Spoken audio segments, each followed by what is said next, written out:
Ortografía e ortoloxía.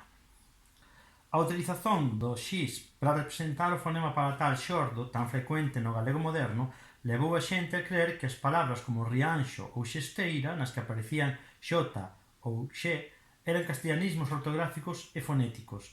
Normalmente pronunciadas son as grafías históricas lexítimas. Témolas substituído polas correspondentes con x en época recente, para evitar que o galego fose invadido pola fonética castellana como consecuencia do feito de que na escola se ensinaba o castellano e non o galego.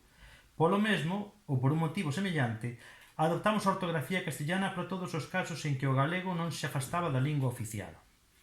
Mas con isto, baseado en razóns prácticas ligadas ao monolingüismo oficial, rompemos coa verdadeira tradición galega.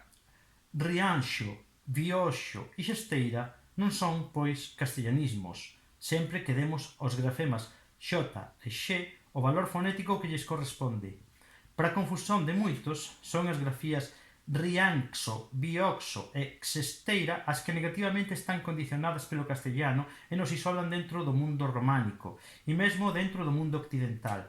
Para cualquier persoa culta resulta sumamente robinsónico, extravagante, insolidario e insular escrever xeoloxía, cando o portugués escreve geoloxía, o castellano geología, o catalán geologia, o italiano geologia, o francés geologie, o inglés geology, ou por aí, o alemán geologie, e sic e de ceteris.